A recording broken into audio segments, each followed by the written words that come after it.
નમસ્કાર દર્શક મિત્રો, જી ટીવી ગુજરાતી ન્યૂઝમાં આપનું હાર્દિક સ્વાગત છે। હવે જોઈશું સમાચાર વિગતવાર। વરાછાથી સરથાણા વિસ્તારમાં ફ્લાયઓવર બ્રિજ નીચે અસામાજિક તત્વોના ન્યુસન્સનો મુદ્દે ધારાસભ્ય કુમાર કાનાણી દ્વારા લેટર બોમ્બ ફોડ્યા બાદ હવે પૂર્વ સુરત શહેર પ્રમુખ નીતિન ભજીયાવાલા દ્વારા પણ ચૌટા બજાર આસપાસના વિસ્તારોમાં દબાણ મુદ્દે રજૂઆત કરાઈ। ચૌટા બજાર સહિતના વિસ્તારોમાં કાયમી દબાણની સમસ્યાને પગલે વાહન ચાલકો તો ઠીક, પરંતુ રાહદારીઓ, સ્થાનિક રહેવાસીઓ પણ ત્રાહિમામ પુકારી ઉઠ્યા। કોટ વિસ્તારમાં આવેલા ચૌટા બજાર અને આસપાસના વિસ્તારોમાં ગેરકાયદેસર દબાણોનું ન્યુસન્સ કાયમનું છે। જનરલ હોસ્પિટલ અવારનવાર દર્દીઓ અને એમ્બ્યુલન્સને પણ ભારે હેરાનગતિનો સામનો કરવો પડે છે।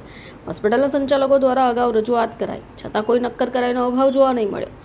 આ સ્થિતિમાં ગતરોજ ભાજપ અગ્રણી પૂર્વ શહેર પ્રમુખ ભજીયાવાલા દ્વારા મહાનગરપાલિકાના શાસકો સમક્ષ રજૂઆત કરાતા સેન્ટ્રલ ઝોનના અધિકારીઓ પણ દોડતા થયા। અલબત્ત સેન્ટ્રલ ઝોન દ્વારા વધુ એક વખત ચૌટા બજારમાં દબાણ હટાવવાની કામગીરી હાથ ધરાઈ એ પહેલાં જ દબાણકર્તા દ્વારા સ્વયંભૂ દબાણ હટાવાયા। ખાસ કરી ચૌટા બજારમાં ગલ્લા, પાથરણા, દુકાનના દબાણ સહિત ગેરકાયદેસર પાર્કિંગની સમસ્યા પણ કાયમી છે। હવે આવી સ્થિતિમાં આ સમસ્યાનું કાયમી નિરાકરણ કરવામાં આવે એવી સ્થાનિકોની માંગણી ઉઠવા પામી છે। ઓલ સિટીના લોકો ઘણા વખતથી પરેશાન છે। ઘણા લોકો એમ કહે છે કે ભાઈ તમે કોર્પોરેટર હતા, શું કરેલું?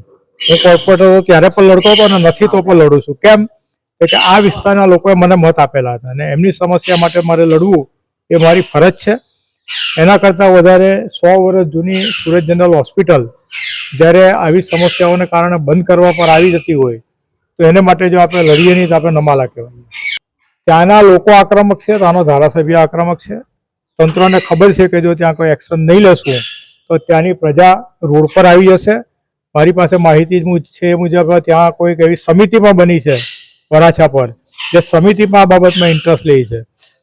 સુરત જનરલ હોસ્પિટલ બંધ કરવાની વાત તમે કરી તો એ પ્રમાણે એના પહેલા બી એક લેટર લખેલો હતો જનરલ હોસ્પિટલના પ્રમુખે। કોને લખેલો હતો ને કઈ રીતનું ત્યાં? સુરત જનરલ હોસ્પિટલના પ્રમુખે જે તે સમયે માન્ય ગૃહમંત્રી હર્ષભાઈ સંઘવીને એક પત્ર લખેલો હતો। મને ખ્યાલ છે ત્યાં લગી હર્ષભાઈ સંઘવીએ તંત્રને સૂચના પણ આપી હશે, પરંતુ હર્ષભાઈની સૂચનાને પણ આ લોકો ગોળીને પી ગયા અને આજની લગી સમસ્યાનો કોઈ ઉકેલ આવેલ નથી। વાત કરીએ તો આ અધિકારી રાજ તમે મૂલવો છો ને? એ અધિકારી રાજ તો એને કેવી રીતના મૂલવી શકીએ, પણ થોડુંક કંઈક અંશે અમારી ઢીલી નીતિ કારણભૂત એવું મને લાગે છે। હવે તમે શું કામ કર્યું?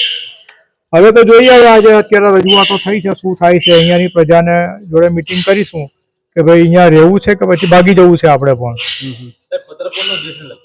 મેં મેયરને ઉદ્દેશીને પત્ર લખેલો છે ને એ પત્ર 12 ધારાસભ્ય, બંને સંસદ સભ્ય, આ બધાને જ મેં પત્ર લખેલા છે કે ભાઈ આ વોલ સિટીથી જ આપણે બેઠા થયા છે ને આ વોલ સિટીને બચાવવાની આપણા બધાની સામૂહિક ફરજ છે।